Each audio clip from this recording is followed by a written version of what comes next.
Hey, it's March 7th, 2020. Still trying to get the collection into some organized state before our potential move. As I mentioned in a previous video, we're thinking of maybe moving to a bigger place that costs less and less property tax and all that as I move towards retirement. These are some recent comics that I've purchased. This is the first issue of Warlord. Weird Mystery Tales. A couple of issues of Werewolf by Night that I didn't buy when I was a child. The way I collect, I'm not necessarily a collector. Silver Age Dave was asking people, I don't know, a month or so ago, whether are they key collectors or are they people that collect runs. And I'd like to be able to collect runs, but I know there are certain issues I'll never be able to get. And a key collector, I just buy what I like. And sometimes I like weird stuff. And a lot of the things I buy are the things that people traditionally, no one buys.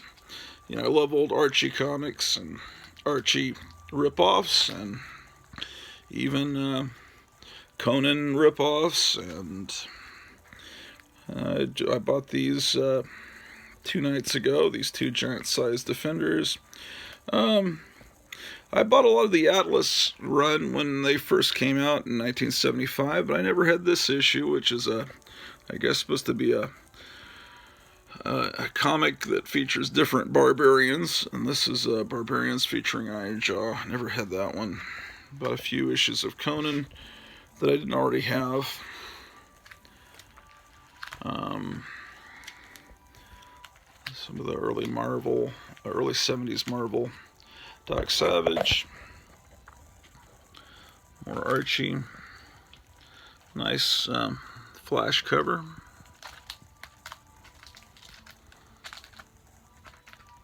This issue of House of Secrets, I think they really did a good job of actually simulating what an EC comic looked like.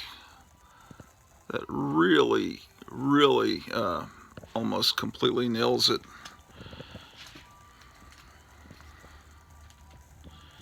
This is when they revived Journey into Mystery as a reprint horror comic.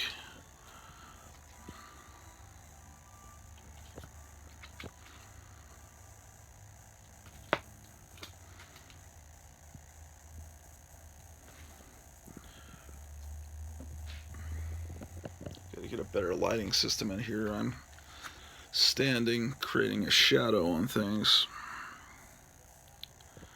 I'll figure out a better lighting system.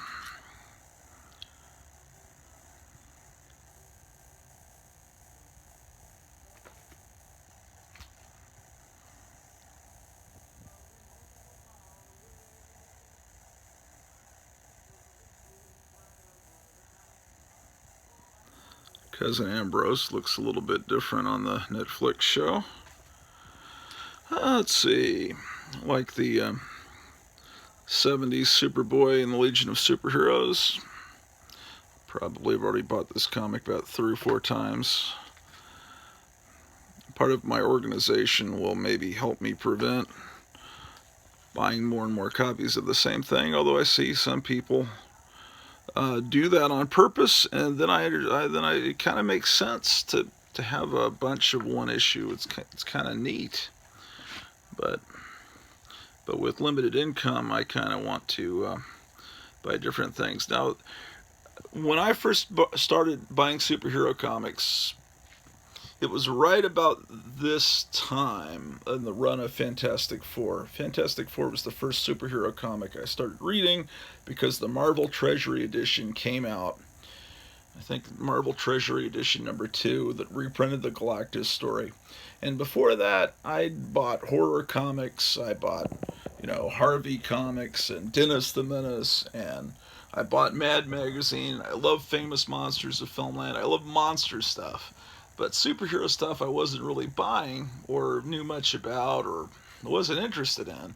And then that Fantastic Four sucked me in, and then I started reading Spider-Man, and I became a real fan of Marvel around 73, 74, somewhere in there.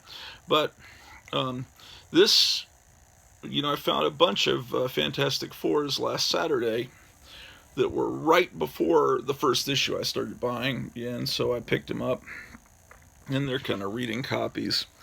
But lets me fill in a hole in my collection.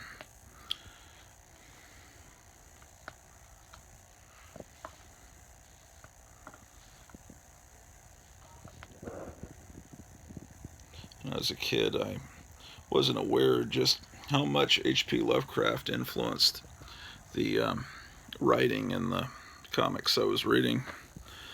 But it certainly was going on.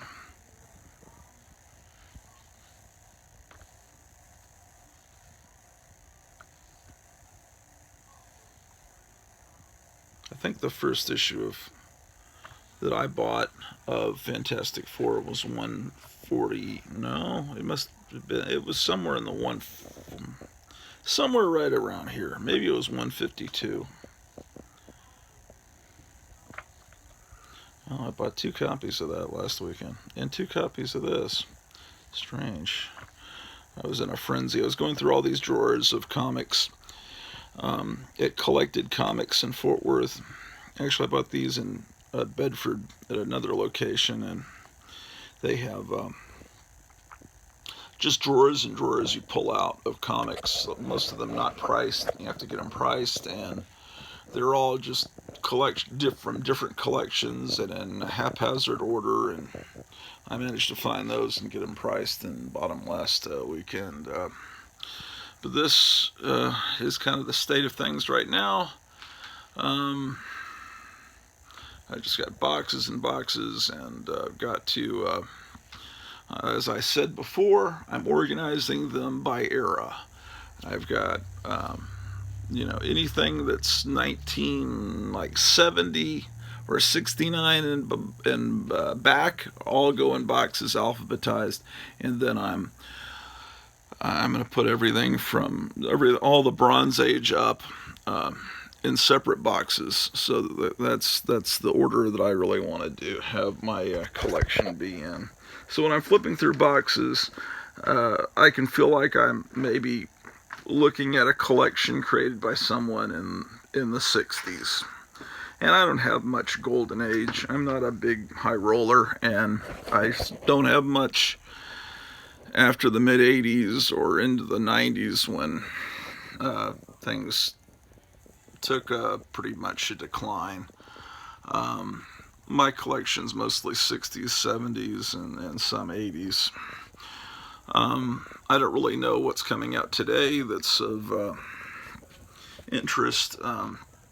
Comics are so expensive. And I love monster magazines and things like that. I'm a big monster collector, and but I also collect records and movie memorabilia, so that's also kept me from having just a completely world-class comic collection, because I was always divided. If I was only collecting one thing, well, that would have kind of helped me have especially when the time I was starting in the mid-70s.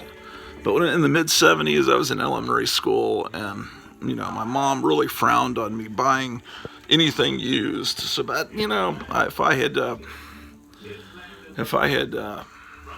I was allowed when I was in 3rd grade to buy used comics, I could have been picking up some really important stuff from the 60s for very little. Recently, a friend of mine gave me his entire Avengers collection from the teens to about 1975, and that was an amazing thing, just because he's moving, and his daughters aren't going to want it, and if he puts it in the will, and so he's holding on to his Spider-Man collection. He's a good 7 years older than me, so he was able to start buying comics in a time period, an even better time period in the Silver Age. So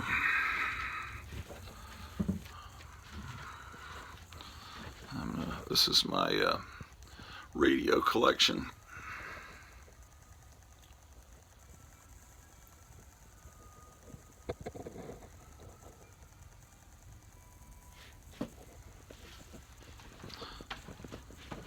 Maybe in the one of the houses we eventually, whatever house we eventually pick up, I'll have a better way of displaying the radios.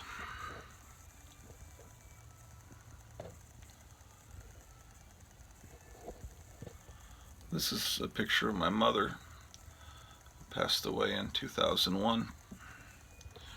This is Lex Interior of the Cramps. I'm also a big, as I mentioned before, record collector. This is my beloved cat Princess, my first pet. And this is Daisy, who, if you go back on my YouTube account, you can see some videos of Daisy. So, and here's my cat. There's a lot of mess in here. It's kind of embarrassing. There's Alan, and here's Pete. And this is another room.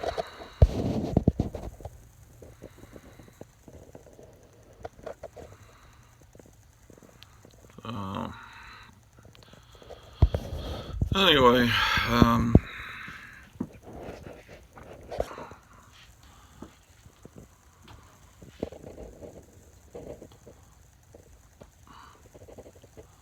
lots of stuff.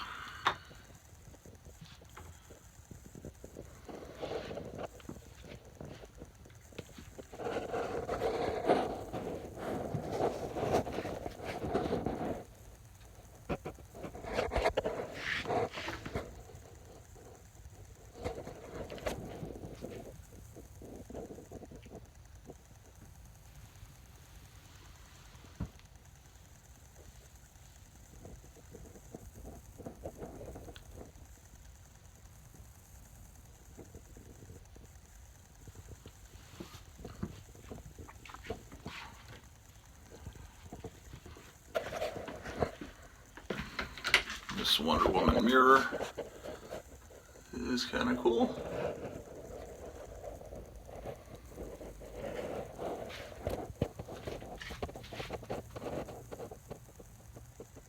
Photos of cavemen.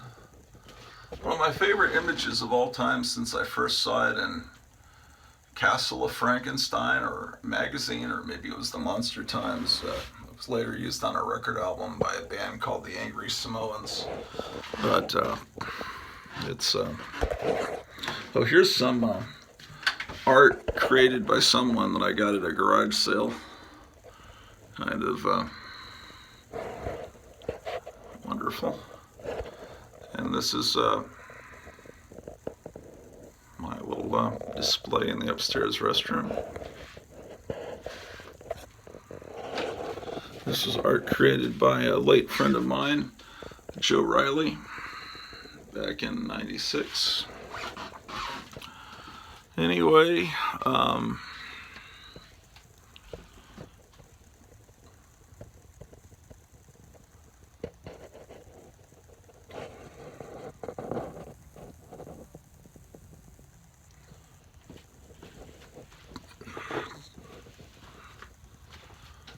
just a lot of chaos around here.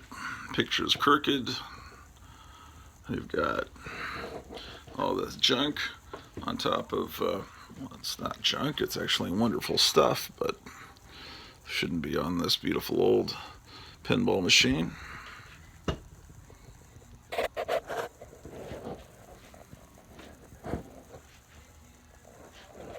Oh, I didn't say my COPA warning. This video is extremely adult and horrible and should not be viewable by anyone under the age of 18.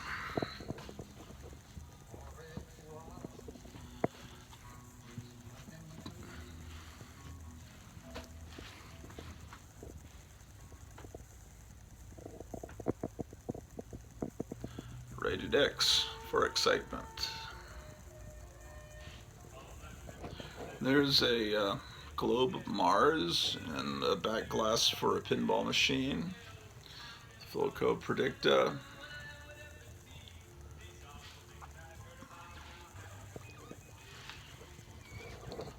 Dolly Parton. Donna Lauren, the Dr. Pepper girl. And just need a bigger space for everything. Like I said, we're thinking of different places to move. I've fallen in love with a place in Wisconsin. My wife is kind of iffy about it. And then she saw on YouTube bears walking around in the snow, and that kind of scared her. But I don't mind being snowed in. I don't mind because I don't like going places and having to deal with human beings too much. I am happy being a hermit. I always have been. Well, not always, but comes with being old and having dealt with too much humanity. Got this old comic rack at a store called, what was it called? Oh, it was called Remember When in Dallas, or Carrollton, Texas. And she had 2 of these racks, and she actually used them to display new comics. And she sold it, I don't know, I may have paid $15, $25 for it in the 90s and crammed it into my car, and now these are worth a lot of money. But she was the widow. This old lady that ran this store looked like Aunt Bee from the Andy Griffith Show and had this horribly annoying voice. She would sing the music from Cats and Phantom of the Opera in the store. It was torture, but looking through all the amazing stuff, movie posters and old magazines and comics, there was a lot of stuff. But nothing was priced. You'd have to bring it up to the counter and they would price it. And of course, they knew you wanted it. So then they'd look through to see, oh, there's a picture of Captain Kirk in this. One of the ladies would say to the head lady, we need to charge more for this, really, right in front of you. And it's a picture. It's the Monster Times. Most Star Trek fans aren't buying the Monster Times, but so they try to charge you more because, it has Star Trek stuff in it. Yeah, it was horrible. It was really a horrible experience.